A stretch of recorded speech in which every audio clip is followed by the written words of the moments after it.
자, 정부 셧다운 전혀 뭐 시장에서는 우려하고 있지 않은 상황이지 않을까 이렇게 보고 있는데, 자, 그 부분은 지금 바로 주식시장에서 저희가 확인할 수 있을 것 같습니다. 자, 오늘은요 저희가 정말 특별한 분을 모시고 이 이야기를 좀 이어나갈 텐데요. 제가 개인적으로 또 많은 또 추억이 있는 분과 함께 오늘 방송을 좀 이어나가도록 하겠습니다. 자, IM증권 리서치본부의 박상현 위원님과 함께 자, 오늘 지금 최근에 미국 시장 한번 이야기해 보도록 하겠습니다. 안녕하세요, 위원님. 예, 안녕하세요. 예, 자, 오래간만에 예, 또 우리가 한 자리에 이렇게. 예. 너무 좋습니다. 예, 참. 우리 미국에서는 이제 채권왕, 제프리 건들락이 있다고 하면 코리아에 이제 박상현 위원님이 계시잖아요. 코리안 채권 왕, 그죠? 너무 과찬의 말씀인데요. 이 말씀 할 때마다 되게 수줍게 웃으시는 모습을 제가 늘 즐기면서 계속 놀리고 있는데.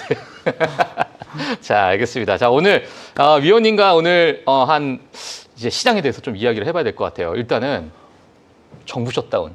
아마 위원님도 잘 아시겠지만 과거에 뭐 이러한 어떤 통계 자료나 그래도 조금 조정은 있었는데 예. 이번에는 이거 어떻게 봐야 됩니까, 도대체? 왜 조정이 없나요? 일단 시장이 뭐 말씀하신 대로 과거 사례를 보게 되면 예. 시장이 그렇게 큰 영향을 받은 적이 뭐 거의 없다라고 보는 게 좀 맞을 것 같습니다. 제가 오늘 뭐 표를 하나 준비를 해왔는데요. 예. 보시면 이제 95년 이후에 정부 이제 셧다운이 뭐 몇 차례 있었습니다. 예. 대표적인 게 아무래도 이제 트럼프 일기 당시에 이제 18년에 있어서 34일 정도가 이제 셧다운이 있었는데, 그러니까요. 그 당시 S&P 500이 10%가 뭐 그 기간 동안 올랐으니까 예.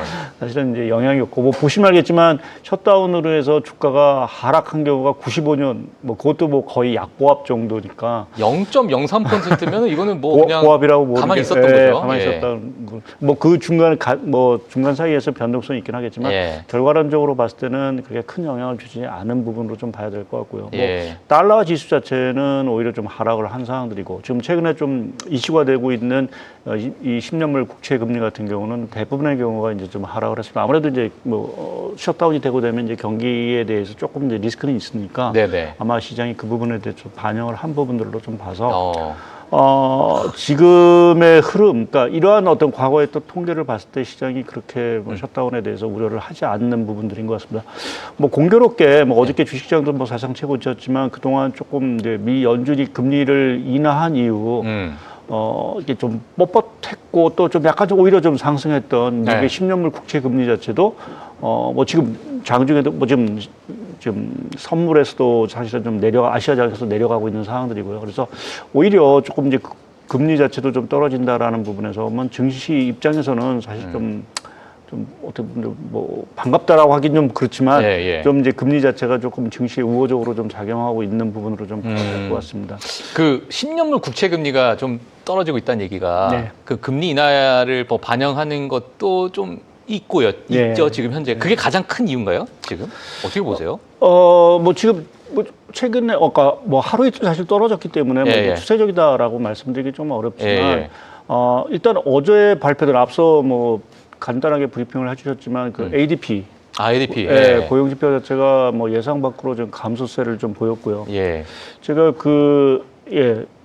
화면에 지금 비노고 밀자리 수하고 지금 어제 발표된 ADP 민간 고용 추세가 거의 비슷합니다. 물론 이제 뭐 매달 약간의 좀 차이는 있긴 하지만 전체적으로 미국의 어떤 고용 시장 자체를 대부분 이제 반영을 하고 있다라는 부분에서 그러면 ADP 그 고용자 수가 이제 감소를 했다라는 거는 결국 이제 셧다운이 풀리지 않으면 내일 이제 고용보고서 발표가 안 되겠죠. 그래서 그거를 이제 시장이 기대를 이제 결국 기다리고 있는 참에 ADP 자체가 이렇게 좀 부진하다라는 부분의 어떤 결과가 나온 거로 봐서는 우리가 받아볼 9월 고용지표 자체도 조금 결국 썩 좋지는 않지 않겠느냐라는 어떤 시장 기대감이 있는 부분들이고요. 그것이 이제 10월달 또는 12월달에 미 연준의 어떤 금리 인하 사이클에도 사실은 이제 영향을 줄 거다라는 것이 이제 10년물 국채 금리로 조금 이어진 부분들이 있지 않을까 좀 생각을 하고 있습니다. 알겠습니다. 지금 ADP 민간 고용, 그러니까 어제는 그래도 한 5만 4천 건 예상치였는데 이게 마이너스 3만 2천 건이었나요? 4천 건이었나요? 네, 3만 2천. 뭐 하여튼 마이너스인데 이게 근데 왜 그러니까 우리가 믿어도 되나? 뭐 왜냐면 너무 크잖아요, 이 괴리율이. 최근 이제 고용 지표 자체가 뭐 그것 때문에 뭐 미국 뭐 노동 뭐 해고한의 국정에 해임됐고 또 해임됐지만 뭐 다른 이유긴 하지만 사실 또 해임이 된 사항들이고 ADP 고용 자체도 사실 좀 변동성 자체가 상당히 좀 큰 사항들입니다. 그래서 뭐 이게 한 달 수치를 갖고 일희일비하기는 조금 어려운 부분들이 있긴 하지만 최근에 이제 고용 데이터가 아무래도 조금 이제 이전에 비해서는 조금 변동성이 커진 부분은 아무래도 조사 대상 기업들 자체가 뭐 예산상의 이유라든지 이런 것들로 상당히 좀 줄어든 것들이 아마 좀 통계의 어떤 정확성 자체를 조금 떨어뜨리는 부분들이 아닌가 좀 생각을 좀 해볼 수 있는 부분들이고요. 근데 저희가 하나 여기서 근데 좀 생각해봐야 될 것이 자 그러면 이렇게 고용 지표가 미국 경기 안 좋아지는 거 아니냐라는 이제 얘기가 또 될 수 있는 거예요. 근데 지금 이거와는 조금 다르게 저희가 또 하나 지표 자체 고용주 매주 발표되는 그 주간 실업 청구 건수를 보게 되면 그거는 지금 최근에 한 21만 건 정도로. 맞아요. 22만 왔다 갔다 하고 한때 있죠. 뭐 26만까지 뭐 갔다가 그런데 텍사스 지역에서 약간은 사기 청구가 있어서는 그게 좀 왜곡이 된 부분들이고 그렇게 보면 20만 초반권에서 계속 움직이고 있습니다. 그러니까 얘기 자체는 해고 자체가 별로 없다는 얘기고. 그러면 고용시장 한편에서 보면은 신규 수요는 줄어들고요. 그러면 한편에서는 해고 자체는 없다. 그러니까 파월 의장도 얘기했듯이 좀 이상한 균형. 어떤 고용시장에 조금은 이거를 나쁘다라고 보기도 어렵고 그렇다고 좋다고 보기도 어려운 아주 묘한 상태에서 지금 고용이 있는 부분들이고요. 뭐 그렇게 보면 미국의 지금 어떤 이 고용 지표가 최근에 이렇게 조금 부진한다 하더라도 미국 경기 자체가 그렇게 흔들릴 수 있는 정도의 지금 고용 분위기는 아니다라고 좀 말씀을 드릴 수 있고요. 그럼에도 불구하고 연준은 아무래도 이제 선제적으로 모든 정책을 펴야 된다라는 입장에서 보게 되면 지금 뭐 물가는 한 2% 후반대에서 지금 딱 붙어 있는 상황들이고요.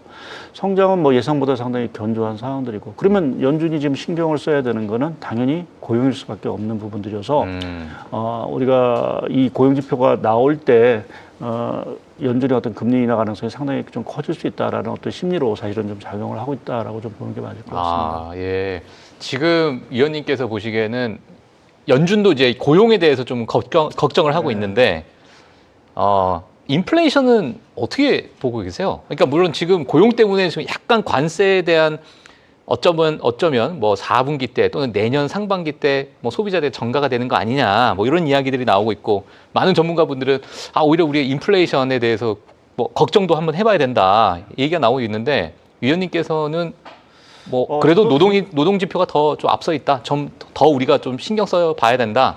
지금 당장에서 연준 입장에서는 물론 경계감을 분명히 갖고 항상 나올 때마다 뭐 데이터 디펜던트 데이터에 따라서 정책을 결정한다라고 하지만 지금 말씀하신 대로 지금 모든 그 공급업체들이 가격 정가를 사실은 제대로 하지 못하고 있는 상황들입니다. 뭐 대표적으로 우리나라 기아차 자체도 이제 관세 충격을 받으면서 상당히 관세 악영향이 아마 3분기 실적에 반영이 될 텐데요. 그러니까 그 정도로 지금 가격 정가를 사실은 좀 못 시키고 있는 상황들이고 그렇게 보면은 우리가 우려했던 관세발 인플레 압력 자체는 예상보다는 사실은 크지 않을 수 있는 부분들이 있고요. 근데 고용 시장이 이렇게 조금 둔화가 된다라는 거는 임금 상승률이라든지 전반적인 어떤 서비스 물가 자체를 사실 좀 낮추는 요인이 되니까 뭐 물가가 여기서 크게 떨어진다라고 말씀드리긴 좀 어렵지만 오히려 위로 올라가지 않을 수 있는 가능성은 상당히 커진 부분들인 것 같고요. 또 하나 사실은 제가 주목해서 보고 있는 부분은 유가입니다. 유가요? 지금 유가가 계속 낮은 상태에서 유지가 지금 되고 있잖아요. 한 61불 정도에서 지금 유지가 되고 있는 상황들인데요. 또 증산 이야기도 있더라고요. 오펙 플러스에서 오펙 10월달 그죠?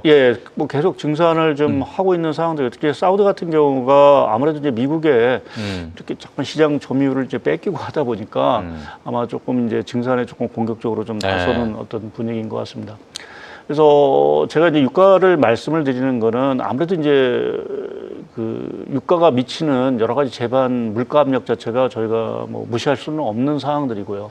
이게 뭐 미국의 상품 물가라는 게 전체 물가 지표 중에서 한 20%를 차지하는 부분들이어서 뭐 적다면 적고 많다면 많는데 여하튼 유가가 이 상품 물가라든지 이러한 쪽에 미치는 영향을 좀 생각해 본다라고 하면 말씀드린 대로 물가가 좀 안정세를 좀 유지할 수 있는 그 가능성이 있지 않을까라는 쪽에서 이제 유가를 좀 강조를 좀 드리고 있고요. 특히 이제 뭐 오늘 우리나라 증시도 사실은 뭐 폭등을 이제 한 상황인데 SK 하이닉스. 지금 왜 그러한 상황들이 벌어지느냐라는 부분 자체는 사실은 저는 이제 삼자 효과라는 부분, 그러니까 그것도 미국 경제에도 상당히 좀 긍정적인 영향. 그러니까 삼자라는 거는 저금리, 저달러, 저유가인데 거기서 이제 가장 이제 요새 부각이 되는 건 사실은 저유가 부분들이 아닌가. 저유가. 네, 왜냐하면 그동안 이제 미국 소비자들 자체가 아무래도 관세 문제, 뭐 물가 문제 이런 것들로 상당히 이제 소비 제약 요인들이 좀 있었던 부분들에서 유가가 떨어진다는 건 미국의 어떤 가처분 소비를 사실 늘릴 수 있는 가장 좋은 방법일 수 있거든요. 그래서 그렇게 보면 최근에 뭐 유가 추세가 여기서 조금 유지가 되거나 뭐 최근에 뭐 여러 가지 IB라든지 뭐 지금 전망으로 봐서는 50불대 진입도 가능하다라는 얘기가 나오고 있으니까 그 부분에 대한 효과. 시추하는 기업들은 남는 게 없잖아요. 예, 그러니까 그게 조금 이제 걸림돌인 것 같습니다. 그러니까 뭐 트럼프 대통령은 계속해서 시출을 하라고 하지만 뭐 BP, 그러니까 뭐 아무래도 이제 손익분기점 자체가 사실은 이제 못 맞출 수 있어서 이제 셰일 업체들 자체는 증산은 사실은 그렇게 쉽지는 않아 보이는 상황들이고요. 근데 말씀드린 대로 지금 사우디 쪽에서의 증산 자체 압력 자체가 상당히 크고 다행스러운 건 뭐 이게 다행스럽다라고 표현. 중국 경기가 뭐 상당히 좀 부진한, 뭐 주가는 사실은 뭐 딴 얘기이긴 하지만 중국 경기 자체가 뭐 지금 나온 지표가 상당히 좀 부진한 상황은 결론적으로 해서 중국의 원유 수요 자체가 그렇게 세지 못하다. 라는 의미로 보게 되면 전 세계적으로 지금 원유 시장 자체가 조금은 이제 과잉 공급으로 조금 넘어갈 수 있는 상황이 되지 않을까라는 쪽에서 유가 효과를 아무래도 미국 경제도 보고 전 세계 경제가 조금은 좀 볼 수 있는 가능성이 좀 커지고 있는 것이 아닌가라고 좀 볼 수 있는 것 같습니다. 예, 알겠습니다. 자, 그래서 지금 유가도 마찬가지고 10년물 국채 금리도 뭐 금리 인하에 대해서 뭐 일부 좀 긍정적으로 좀 바라보다 보니까 뭐 추세까지는 아니지만 그래도 조금 내려가고 있는 그런 모습이 지금 주식시장에서는 일부 또 호재로 좀 작용을 하고 있다. 알겠습니다. 자, 노동지표도 우리가 뭐 지속적으로 봐야 되고, 뭐 물가는 우리가 좀 지표들이 어떻게 나오는지도 우리가 한번 좀 확인을 해봐야 되는 그런 시간이 아닐까 좀 생각이 들고요. 자, 그 다음에 저희가 사실 지금 제가 아까 전에도 제가 말씀드렸지만 갈론만 가고 있거든요. 반도체, 이거 계속 갈론만 갈지 위원님은 어떻게 보고 계세요? 지금 주식시장이나 여러 뭐 수급적인 요인을 좀 보게 되면 이게 그냥 아예 지금 불이 붙었다. 요거는 내가 볼 때는 좀 장기간 갈 것 같다. 이런 느낌이 좀 오세요? 아니면은 뭐 약간 좀 고점이다. 저는 좀 긍정적으로 보고 있고요. 긍정적으로 보고 계세요? 그러니까 조금 이번 사이클 자체, 뭐 우리가 지금 AI 뭐 버블론도 있고. 그러니까요. 얘기했지만 저의 생각으로는 지금 우리가 야구로 뭐 표현한다면 한 4, 5회 정도가 진행. 4, 5회? 뭐 조금 초기 단계를 지나가서 이제는 조금 이제 4, 5회 단계, 4, 5회 정도를 좀 지나고 있는 부분들이 아닌가 좀 생각. 저는 1회인 것 같은데. 1회는 조금 지났어요. 좀 지난 부분들이 아닌가 좀 생각을 하고 있고요. 최근에 이제 디램 가격 이러한 것들을 보게 되면 상당히 이제 급등을 하고 있는 상황. 물론 뭐 오늘 우리나라가 그것을 뭐 여실히 좀 보여준 부분인데 제가 뭐 화면을 잠깐 이제 자료를 준비한 걸 받고 이제 말씀을 좀 드릴 텐데 위쪽에 요 파란색 차트가 디램 가격 지수입니다. 최근에 거의 뭐 90도 가까이 이렇게 솟구치고 올라가고 있는 상황들이고요. 거기에 뭐 유가까지도 사실 좀 떨어지고 있어서 나스닥 지수, 그러니까 과거에 유가가 떨어지고 디램 가격이 이렇게 올라가는 국면에서 보게 되면 항상 뭐 나스닥 지수 자체는 사실 폭발적으로 조금 올라가는 부분들이 좀 있는 것 같습니다. 뭐 제가 그 반도체 업황의 담당자는 뭐 아니어서 제가 뭐 전문적인 말씀을 좀 드리기는 어렵지만 지금 AI와 관련된 투자 이 부분 자체가 생각보다 뭐 연초만 하더라도 올해 뭐 자본 지출 별로 없을 거다라는 뭐 얘기도 들렸지만 오히려 지금 분위기 자체는 더 자본 지출을 좀 늘리고 오히려 이제 경쟁력을 더 강화시키기 위한 노력들이 자체가 상당히 좀 유지가 되고 있는 부분들이고요. 근데 그 자본 지출을 늘리기 어려울 수도 있겠다라고 의견이 나왔던 게 사실 딥시크가 나오고 나서부터 약간 위축이 됐었잖아요. 우리가 과연 몇십조, 몇백조를 우리가 쏟아부어가지고 하는 게 맞는 것인가에 대해서. 근데 왜 그걸 자본 지출을 갑자기 또 늘렸던 그 뭐 원인이 있을까요, 혹시? 아니면 또는 뭐 지금의 AI를 돈을 쓰더라도 빨리 패권을 잡지 않으면 우리가 뭐 큰일 날 수도 있겠다라는 뭐 그런 어떤 우려감 때문에 좀 과감하게 더 투자를 이어나가고 있는 것인가? 예, 뭐 그 부분도 분명히 저희가 무시할 예. 수 없는 부분들인 것 같습니다. 그러니까 예, 예. 미국하고 중국하고 이제 패권, 특히 이제 AI를 둘러싼 이 패권 경쟁에서 예. 연초에 보면 뭐 중국이 상당히 이제 앞서가는 모습이 나왔는데 사실 미국 입장에서 상당히 위협감을 느낄 수밖에 없는 부분들이고요. 그래서 지금의 어떠한 그 주도권 자체를 계속 유지하려고 한다면 예. 더욱 과감한 투자가 필요하지 않을까라는 어떤 요구가 있는 부분들이 있는 것 같고요. 예. 또 한 가지는 사실은 그 여하튼 지금 AI를 선도하고 있는 우리가 뭐 매그니피션트 세븐이든 간에 뭐 이러한 쪽에 보게 되면 돈을 사실은 좀 많이 벌고 있다라는 부분이 현금 흐름이 좋다. 예, 현금 흐름이 상당히 좀 좋은 흐름이고요. 예. 그 근거에는 사실은 제가 이제 뭐 여러 가지 방송에서 나와서 말씀을 드리는데 미국 경제가 왜 이렇게 좋으냐, 왜 예. AI 투자가 왜 이렇게 좋으냐라고 예. 보면 소위 말하는 구독 경제 효과를 미국 그 빅테크들이 사실 전 톡톡히 누리고 있다라고 좀 보고 있습니다. 구독 경제 효과. 그러니까 우리가 지금 과거와는 다르게 지금 이 빅테크 기업들 자체는 우리가 노예가 되고 있습니다. 예, 거기에 사실은 저희가 네. 모든 거를 지금 맞아요. 예, 뭐 돈을 쓰는지 안 쓰는지 모르지만 맞아. 매달 빠져나가고 맞아. 있는 그러한 상황도 있죠. 과거에는 이제 뭐 미국의 어떤 그 장비 뭐 IT 기업들 같은 경우는 생산 설비를 늘리고 뭐 사실 그걸 또 팔고 해서 돈을 사실은 얻는 맞아요. 과정이 있었고 한 상황들이지만 지금의 AI 기업들 자체는 바로바로 사실은 수익 창출이 되는 이러한 맞아요. 그러니까 돈을 더해서 내 경쟁력이 커진다라고 하면 예. 바로 수익 창출로 사실은 이어지는 구조가 사실은 되고 있기 때문에 그러한 부분에서 보면은 서로 간에 이러한 그 뭐 AI도 보면 AI 에이전트를 누가 더 잘 만드냐 또 그래서 거기에 뭐 수요자가 몰린다면 돈을 바로 수요 창출이 되는 이러한 모습이 있기 때문에 아마 AI 투자 자체가 더 과감한 되고 있는 부분이 아닌가 좀 생각을 하고 있고요.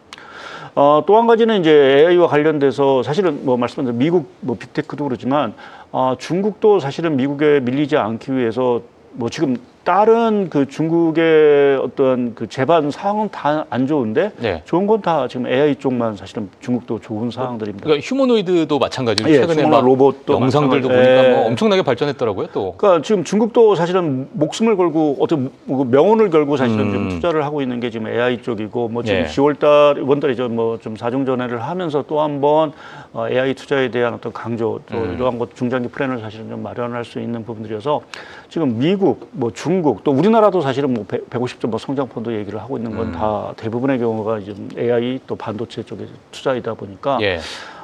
계속 이게 선순환이 사실은 좀 이루어지고 있다라고 좀 봐야 될 것 같고요.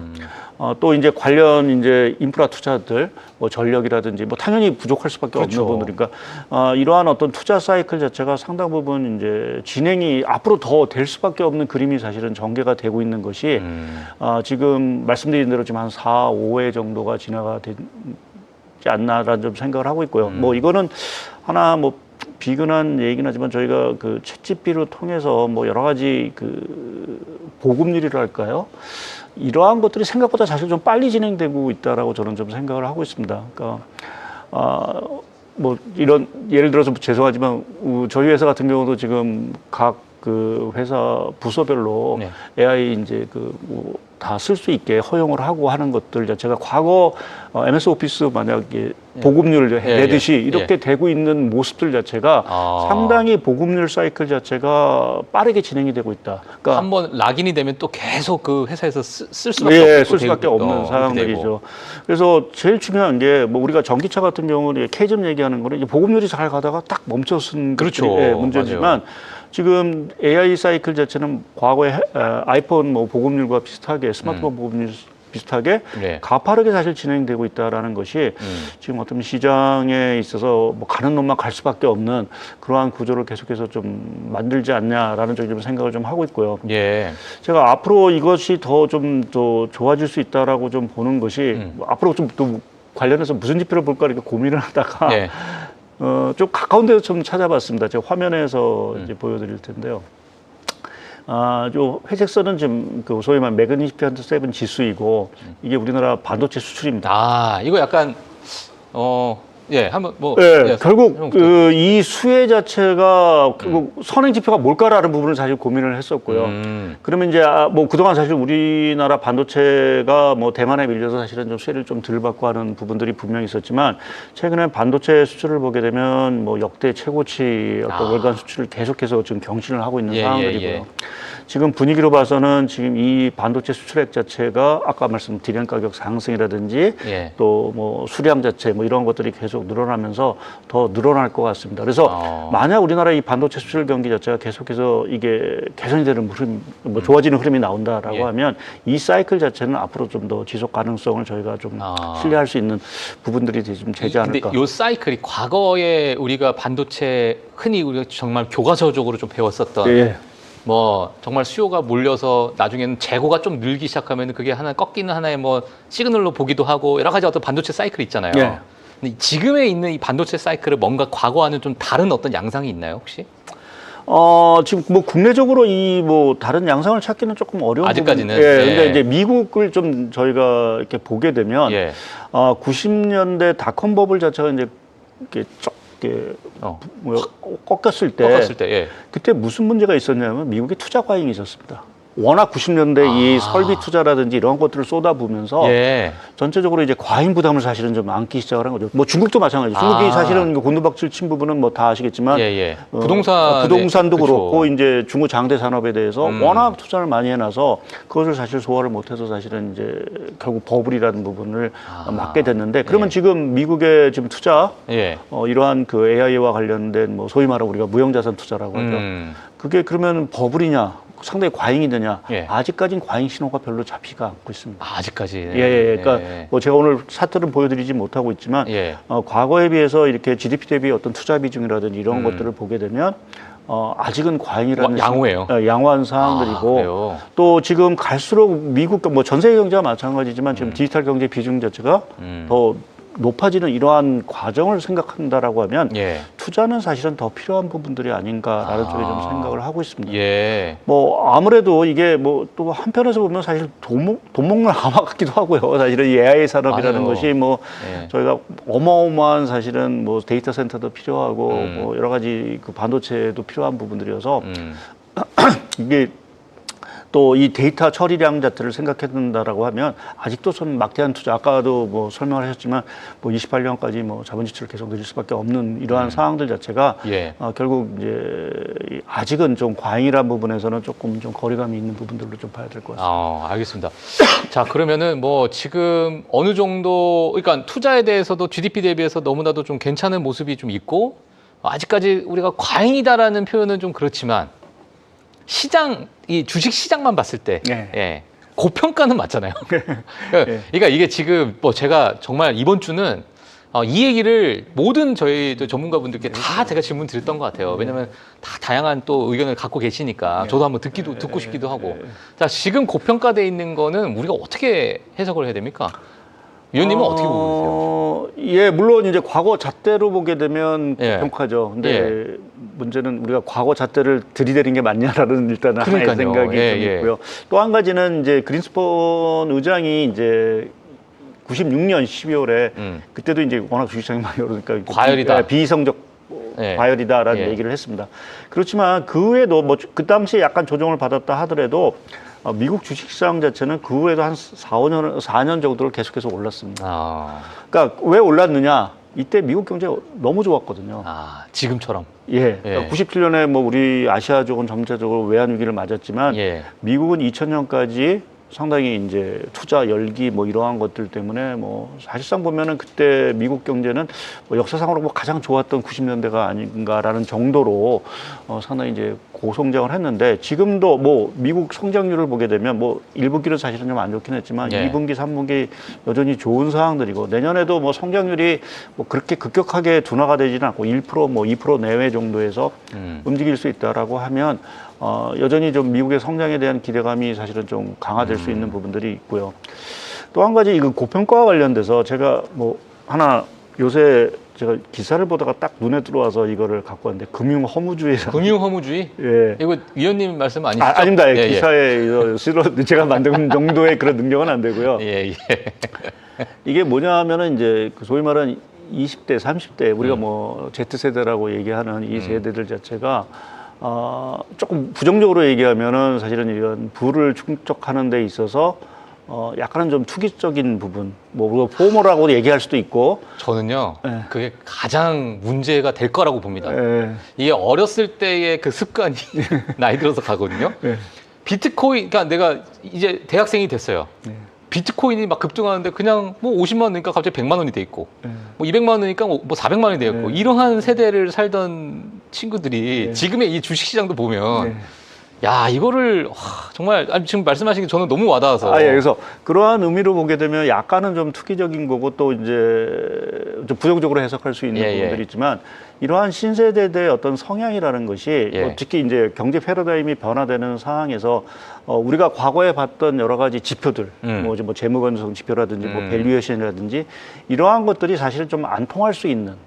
맞아요. 그러니까 투자자 입장에서 보게 되면 새로운 어떠한 그 지표나 이러한 아직 그것이 불충명한 부분들이고 맞아요. 우리가 지금 계속 AI 산업의 어떤 얘기를 하지만 사실은 뭐 제가 2000년에 그러한 자료를 한번 뭐 책을 한번 냈는데 그 테크노믹스라고 해서 기술과 경제가 이제 조합하는 하나가 되는 이제 그러한 패러다임으로 이제 전환이 된다고 하는데 그러한 패러다임에 맞는 지금의 어떤 투자라든지 지표를 저희가 이제 더 개발해야 되는 입장들이 아닌가라는 생각을 해서 지금 우리가 고평가 논란에 있어서는 과거로 보게 되면 분명히 고평가일 수 있는 부분들이지만 지금 M7의 어떤 성장이라든지 이익도 말씀드린 아까 뭐 구독경제 효과 뭐 이러한 것들을 종합해 보면 우리가 새로운 어떤 잣대로 분명히 봐야 되는 거고 20, 30대가 그러한 어떤 산업 환경이라든지 금융 환경에 사실은 잘 적응해서 지금 어떻게 보면 투자를 또 효율적으로 하고 있을 수도 있다. 그래서 뭐 제목은 허무주의라고 해서 약간은 좀 부정적일 수 있긴 하지만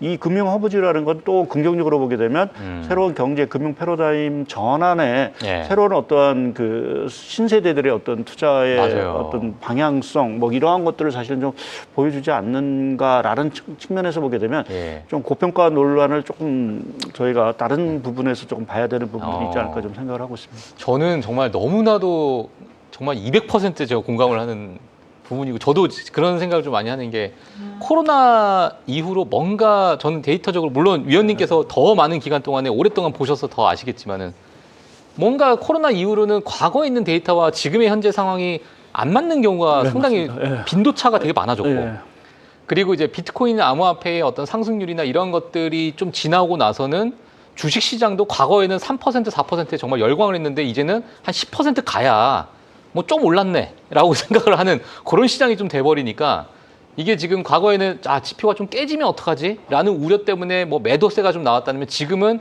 깨지는 게 아니라 깨져가지고 가루가 될 때까지 그냥 올라가니까 이러한 것들이 완전 과거와는 이제 어떤 투자의 패턴이나 습성이나 이런 것들이 완전히 좀 달라지고 있는 그런 모습이 지금 포착이 되고 계시는 거죠. 그렇죠. 그러한 것들이 지금 말씀하신 대로 저도 이제 뭐 과거 이제 경제 지표라든지 뭐 주시장의 이러한 어떤 뭐 상관성이라든지 뭐 이런 것들 특징을 보면 요새 잘 맞지 않는 것들이 상당히 좀 많습니다. 대표적으로 미국의 경기 선행 지수는 지금 거의 한 2, 3년째 계속 떨어지고 있는데 미국 경기는 여전히 뻣뻣한 상황들이고 주식시장은 계속 올라가고 있는 상황들. 물론 그걸 이제 유동성이라든지 뭐 다른 것으로 설명이 되고 있지만 지금 미국의 경제 지표, 우리나라도 마찬가지고 전 세계도 마찬가지지만 과연 지금 성장하고 있는 이 AI 산업 또 무형자산의 이 경제 패러다임 자체를 과연 잘 측정하고 있는 건지 라는 부분에서는 조금은 좀 그것을 좀 잘 반영하지 못하고 있는 것이라고 보고 있고요. 또 한 가지는 양극화도 사실 하나의 원인을 보고 있습니다. 양극화요? 그러니까 지금 대표적으로 미국의 소비 심리 지수를 보게 되면 최근에 뭐 거의 뭐 코로나 팬데믹 정도 수준에서까지 떨어진 상황들입니다. 근데 미국의 지금 소비 경기가 그러면 안 좋으냐? 너무 좋잖아요. 그럼 왜 좋으냐? 이렇게 소비 지표를 이렇게 뜯어보면 소위 15,000불 이하의 그 저소득 소비 계층은 완전히 그냥 무너지고 있는 상황들이지만 지금 현재 15,000불 이상의 소득 계층에서는 소비 심리가 다 좋아지고 있습니다. 그러니까 그거는 이제 뭐 제가 자산의 어떤 부의 효과도 있을 수 있고요. 뭐 또 여러 가지 정책적인 부분에 있어서 아무래도 돈 많은 사람은 계속해서 좀 돈을 벌고 있는 구조들. 그러니까 뭐 요새 뭐 주식배당 예를 들어 주식 투자만 하고 또 연금 뭐 미국 같은 경우는 뭐 연금을 대부분 다 주식도로 하고 있으니까요. 가만히 앉아 있어도 지금 미국 쪽에 계속 사상채권이니까 뭐 내 부는 조금 계속해서 커지고 있는 상황들. 그것이 결국 이제 소비 쪽으로 이제 이어지고 있는 상황으로 봐야겠죠. 그래서 그러한 양극화 현상. 그러니까 관세에 대한 어떤 충격 자체도 뭐 이게 중상위 계층에 영향을 미치기보다는 돈 없는 뭐 조금 뭐 이러한 쪽으로 사실은 영향을 미치고 이제 신규 고용 같은 경우도 지금 뭐 둔화가 되고 있다는데 그것도 대부분은 전문직이 아니라 그냥 뭐 파트타임이나 예, 파트타임이나 지금 그러한 쪽으로만 영향을 미치고서 이 양극화라는 부분 자체도 최근에 어떤 경기라든지 주식시장의 어떤 이러한 괴리 현상 이런 것들을 설명하는데 하나의 또 논리로서 저희가 할 수 있는 것 같습니다. 알겠습니다. 자, 오늘 정말 제가 여러 가지 뭐 좋은 말씀 너무 많이 해주셨지만은 이제는 진짜 과거와는 좀 다른 어떠한 기준점이 이제는 좀 금융계에서 좀 형성이 되어야 하지 않나라는 생각이 들고 월가에서도 아마 그런 이야기들이 정말 많이 나오고 저는 최근에도 뱅크 오브 아메리카에서 그런 이야기가 좀 나오더라고요. 네. 그래서 저도 이제 그런 부분을 좀 보고 있는데 그렇다는 얘기는 그러면 어디까지 갈지 모른다는 얘기잖아요. 그죠? 시장이? 그렇죠. 자, 즐기면 될 것 같습니다. 개인적으로. 알겠습니다. 예, 자, 오늘 박상희 의원님 정말 오래간만에 만나 뵙고, 시장 내 이야기를 좀 했는데, 나중에 또 저기 기회가 되면 또 위원님과 함께 또 시장 이야기 또 이어가도록 하겠습니다. 오늘은 저희 IM증권 박상희 의원님은 보내드리도록 하겠습니다. 예, 예, 위원님 감사합니다. 감사합니다. 예.